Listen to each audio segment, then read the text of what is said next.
नमः संस्कृताय। संस्कृत कक्षा में आपका स्वागत है। मैं प्रतीत राम वर्मा, असिस्टेंट प्रोफेसर, श्री गांधी महाविद्यालय, सिधौली, सीतापुर। आज मैं लिए भाग 3 के अंतर्गत महाकवि भास विरचित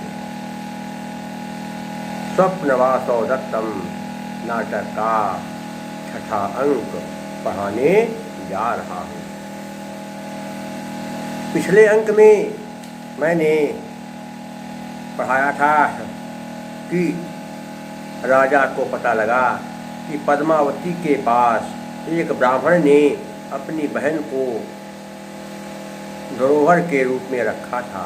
कहा था कि मेरी बहन का पति परदेश गया है और मैं तीर्थ यात्रा पर जा रहा हूँ, इसलिए जब तक इसका पति परदेश से नहीं लौट कर आता है तब तक तुम इसकी रक्षा करना, ऐसा योगेंद्र ने कहा और वासोदत्ता को अपनी बहन के रूप में पद्मावती के पास रख दिया, अर्थात उसे छोड़ दिया।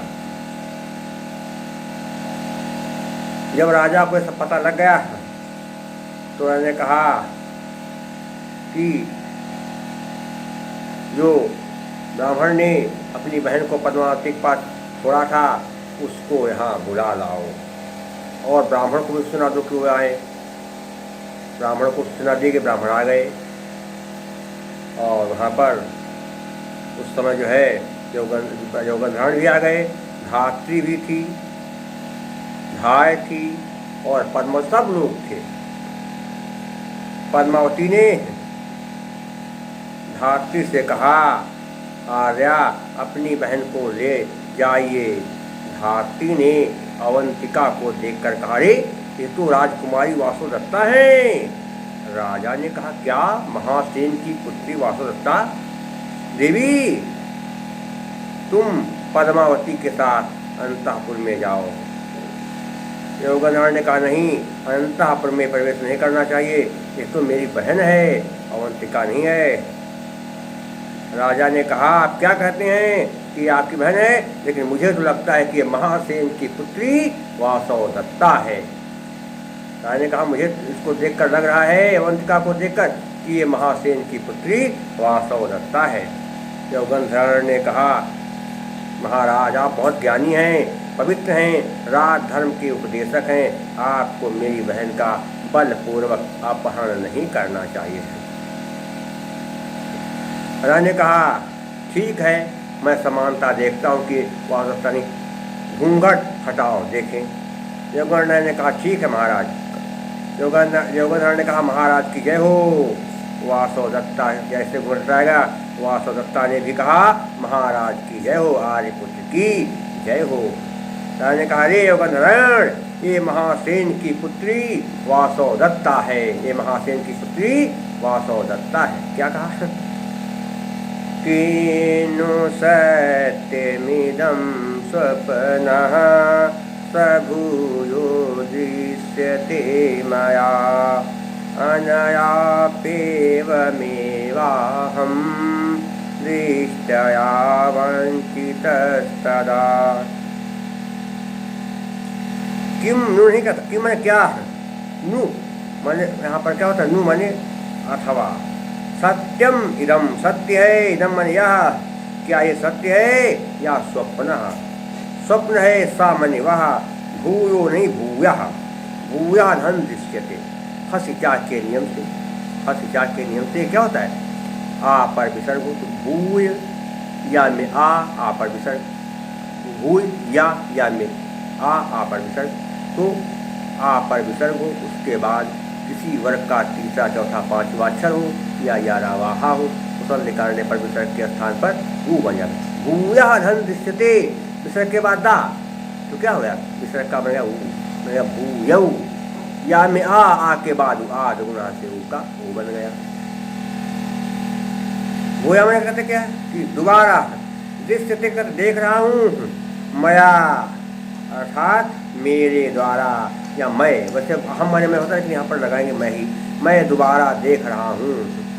अनया, अनया अन्यायापेव, अन्यात नहीं, आपी धन एवं माने अपेव, अवनया माने इससे, इससे, इससे या इसने, एव माने ही, अप माने भी, अहम माने मैं, दृष्टया देखी गई है, वंचित तदा, वंचित नहीं, वंचित धन तदा, वंचित विसर्ग के बाद है, इसलिए विसर्जनीय सह के नियम से यदि विसर्ग के बाद खर आए, खर वर्ग का पहला दूसरा अक्षर, तो विसर्ग के बाद जब चा छा टा ठा ता था आए तो क्या होगा, संधि करने पर विसर्ग के स्थान पर सा बन जाएगा, तो वंचिता धन तदा बन गया वंचित तदा, विसर्जनीय सह का नियम लगा। वैसे मैं ठगा गया हूँ तदा मैंने तब, क्या ये सत्य है अथवा मैं सपना देख रहा हूँ, या मैं उस वासव दत्ता को पुनः देख रहा हूँ जो समुद्र ग्रह में सोते समय मेरे द्वारा देखी गई, और जिस वासव दत्ता ने मुझे इसी प्रकार से ठगा था। राजा ने कहा कि ये बात क्या सत्य है अथवा मैं स्वप्न देख रहा हूँ, या मैं उसी वासव दत्ता को दोबारा देख रहा हूँ जिस वासव दत्ता ने मुझे समुद्र ग्रह में ठगा था और मैंने समुद्र ग्रह में वासव दत्ता को देखा। किसी तरह से आप कहने का कोई दिक्कत नहीं कि क्या ये सत्य है अथवा मैं स्वप्न देख रहा हूँ, या मैं उस वासव दत्ता को पुनः देख रहा हूँ, उस समय समुद्र ग्रह में सोते समय मैंने वासव दत्ता को देखा था और तब इसी वासव दत्ता ने मुझे ठगा था, तुरंत वहाँ से भाग गई थी, ये राजा ने कहा। देखिए क्या संध्या कहते हैं, हम लोग कहते आपको बता दिया। अब क्या देखेंगे आप, समास देख लीजिए कहाँ पर क्या है, थोड़ा देखिए। दोबारा देखा, क्या है, दृश्यते, दोबारा देख रहा हूँ जिसको, भूयः दृश्यते याम सा, भूयः दृश्यते याम सा। किसी किताब में दिया है कभी, वो देते इतनी कठिन संधियाँ समास की, संधियाँ देता ही नहीं। किसी कोई भी किताब आप दुनिया में खरीद लें तो आपको उसमें क्या मिलेगा, सब श्लोक मिलेगा, अन्वय मिलेगी और साथ ही साथ शब्दार्थ मिलेंगे, संस्कृत में व्याख्या मिलेगी, समास मिलेंगे, प्रत्यय, लेकिन संधि कोई नहीं देता, क्योंकि सारा संस्कृत का जो है आधार संधि है। संधि जब तक आप नहीं जान पाएंगे तब तक आप संस्कृत को समझ ही नहीं पाएंगे, इसलिए संधि जानना पहले जरूरी है। संस्कृत सीखने के सबसे पहले ज्ञान संधि का होना चाहिए, इसलिए हम संधि बताते हैं। और अन्वय से मैं पढ़ाता नहीं, क्योंकि परीक्षा में क्या कहते श्लोक का अर्थ सीखने को आएगा व्याख्या, और अन्वय से मैं पढ़ाऊँगा तो आप कैसे अर्थ जान पाएंगे, समझ नहीं पाएंगे। क्योंकि मुझे तो यही जितने गुरुओं ने पढ़ा, क्या किया, श्लोक पढ़ा फिर अन्वय से अर्थ बता दिया, और न संधि न समास कुछ नहीं, केवल अर्थ बता दिया। और एक पीरियड में 40 मिनट का होता था, उसमें 10-10, 12-12 श्लोक पढ़ा दे जाते थे, और मैं 40 मिनट में मुश्किल से 4 श्लोक पढ़ा पाता हूँ। अब इस समय मैं वीडियो बना रहा हूँ तो थोड़ा प्रयास करता हूँ जल्दी हो जाए, तो भी 4 श्लोक से ज़्यादा हो ही नहीं पाता है, इसलिए आपको संधि का ज्ञान होना जरूरी है।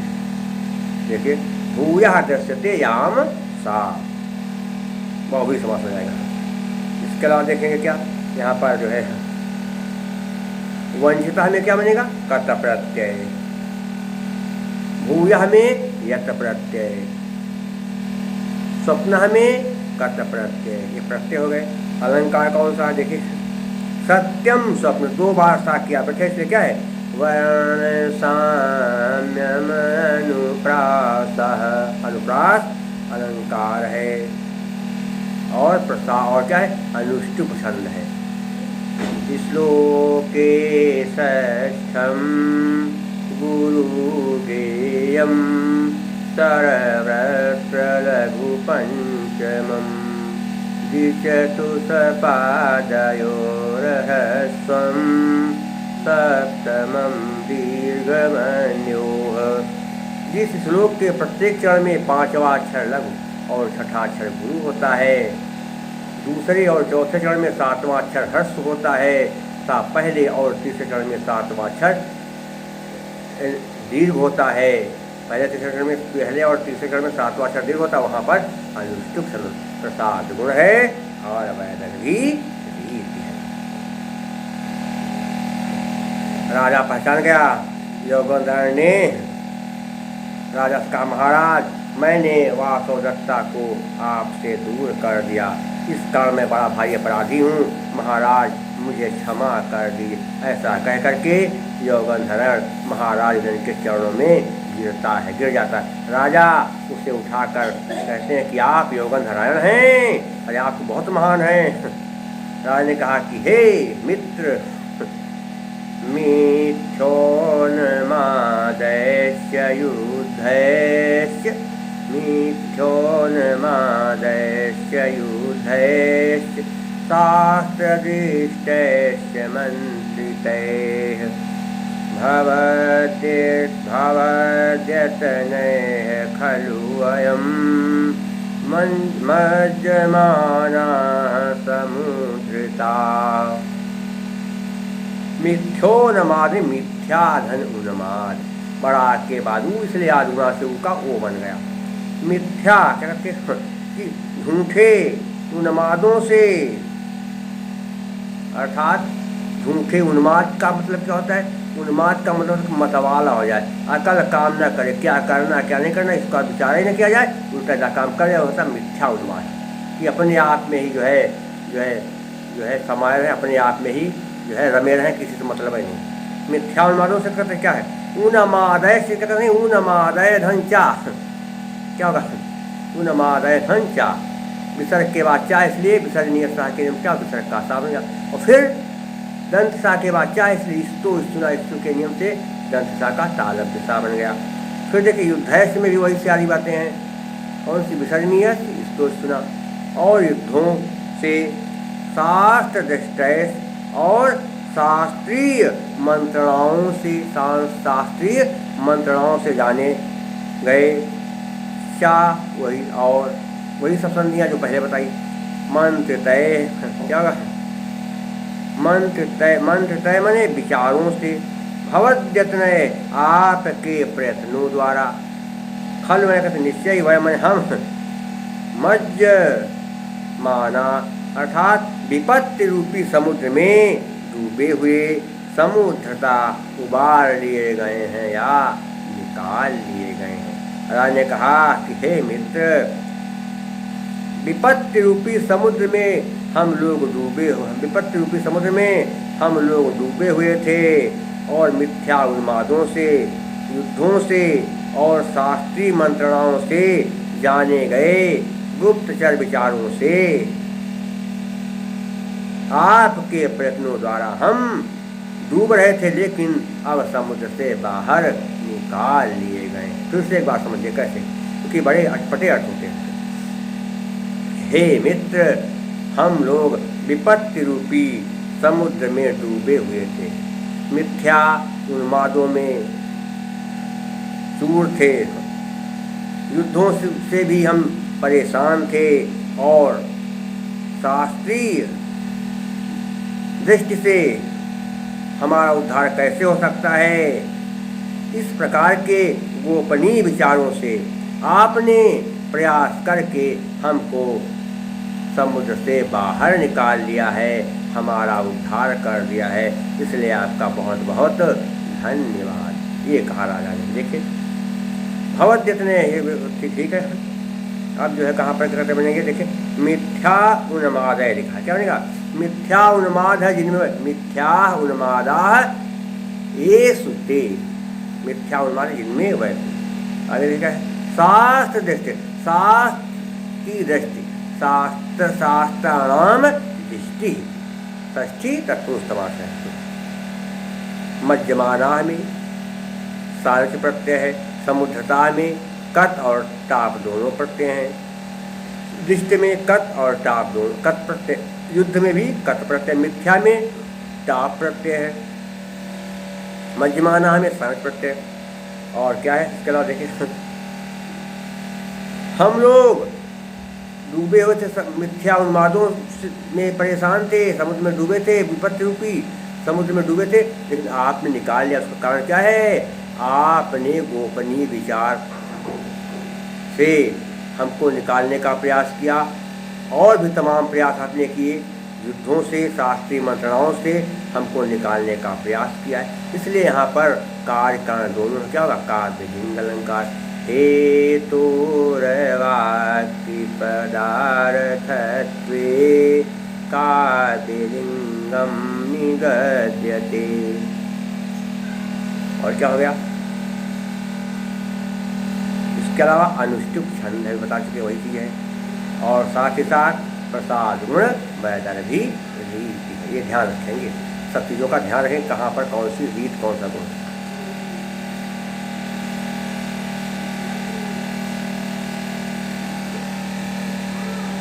पद्मावती भी चौबेकारे तो आर्यावास लगता है, मैंने बहुत अज्ञानता और इनके साथ सखी जैसा व्यवहार किया, इसलिए पद्मावती वासुदेवता को प्रणाम करती, उससे क्षमा मांगती, कहती मैंने बहुत गलती किया, मुझे माफ़ कर दो। उसके चरणों में गिर जाती पद्मावती। वासुदेवता पद्मावती को उठाती है और कहती है अरे सौभाग्यवती उठो, ये निश्चय ही याचक का धन मेरा शरीर अपराधी है। मेरे शरीर ने अपराध किया क्योंकि उसको धरोहर के रूप में आप पास रखा, तो हम लोगों ही अपराधी हैं। आप चिंता न करें, आपने तो अपने कर्तव्य का बहुत अच्छी तरह से निर्वाह किया है, आप बहुत महान हैं। और ये सब एक प्रकार से महाराज की सुरक्षा के लिए मंत्री जी ने किया था। राजा ने कहा वासुदेवता को हटाने में तुम्हारा क्या विचार था, क्या सोच करके तुमने वासुदेवता को छिपाया था? योगेंद्र ने कहा महाराज, मैं कौशाम्बी की रक्षा करना चाहता था और कौशाम्बी की रक्षा करने के कारण ही मैंने वासुदेवता के जल मरने की झूठी अफवाह फैलाई और फिर वासुदेवता को पद्मावती के पास धरोहर के रूप में छोड़ दिया। और ज्योतिषियों ने पहले ही कहा था कि पद्मावती आपकी महारानी होगी, ये सबको ज्ञात था, जो सब देखे हो गया है। राजा ने कहा रोमरवान तो बड़ा धूर्त है, उसने कुछ भी नहीं बताया। कहा कि अब आज जो है वासुदेवता को उज्जैनी वापस भेज दीजिए, नहीं पद्मावती के साथ हम सभी लोग वहाँ जाएंगे। योगेंद्र ने कहा ठीक है, अब सब लोग जो है उज्जैनी चलेंगे। इसके बाद योगेंद्रायण ने भरतवाक्य कहा। भरतवाक्य क्या होता है समझिए। नाटक के अंत में जो मंगलकारी श्लोक पढ़ा जाता है, नाटक के अंत में राजा विशेष करके भरतवाक्य राजा पढ़ता है, लेकिन यहाँ पर योगेंद्रायण जो है भरतवाक्य पढ़ रहा है। नाटक के अंत में जो बहुत ही मंगलकारी शुभ संदेश दिया जाता है, उस संदेश को, उस सदवाक्य को भरतवाक्य कहते हैं। योगेंद्रायण ने कहा ठीक है, सब लोग जो है अब पद्मावती और सबके साथ सब लोग मिल करके अब उज्जैनी चलेंगे। और फिर अंत में योगेंद्रायण ने भरतवाक्य पढ़ा। देखिए क्या, इमाम सागर परयंतां हिमवद विंध्य कुंडलां महिमेकातपत्रांकां राजसिंहः प्रशास्तु नः। क्या है?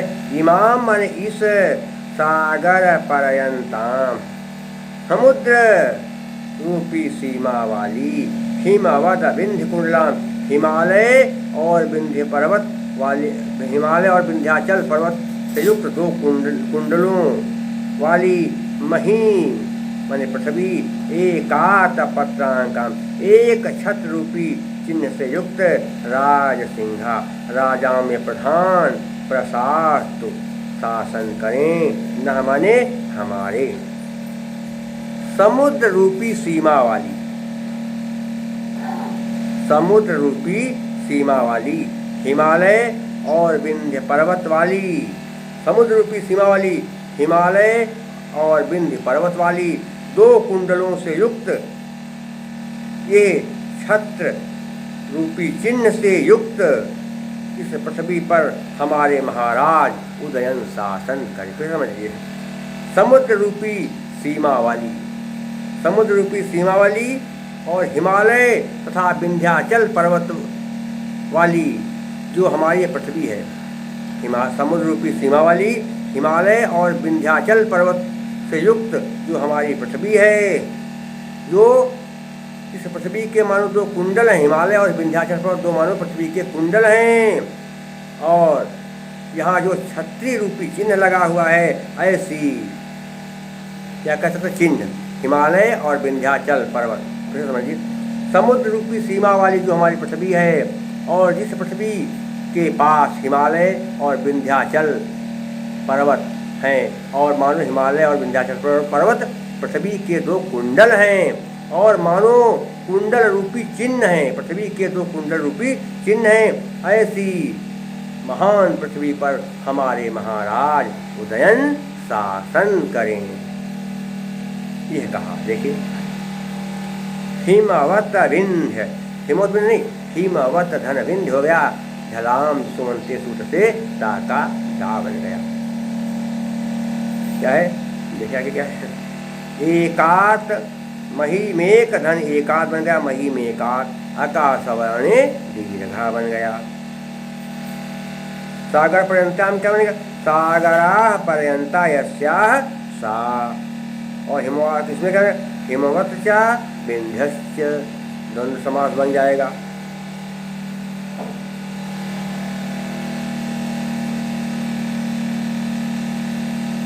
पत्रांका में पत्रस्य अंका, पत्रस्य अंकाम, षष्ठी तत्पुरुष समास हो जाएगा।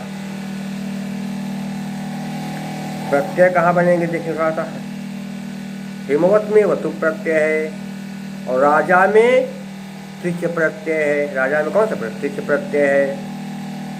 मही में अंगी प्रत्यय है। अलंकार कौन सा हो जाएगा, ये ध्यान देना है।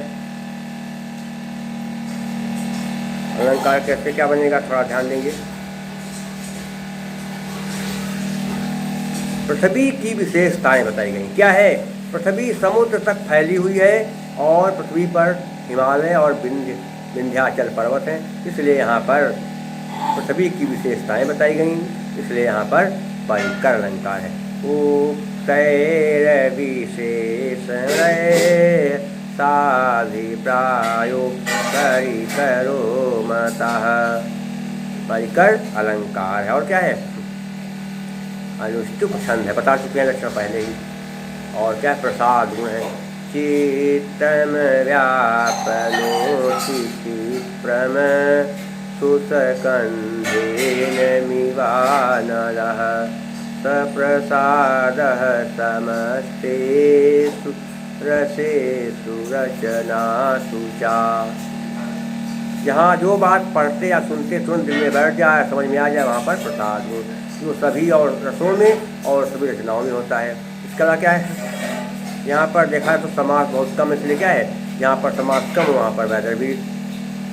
माधुर्य व्यंजक वर्णे रचना ललितात्मका, अवृत्तिरल्पवृत्तिरवा वैदरधीरीतिरिष्यते। और भारती वृत्ति। आज स्वप्नवासो दत्तम नाटक भी समाप्त हो गया। आप लोगों से मेरा अनुरोध है, जब आप मेरे वीडियो को देखें तो कृपया उसे सब्सक्राइब जरूर कर दें। शेष बातें मैं आपको जो भी पढ़ाऊँगा अगले अंक में बताऊँगा। तब तक के लिए नमः संस्कृताय।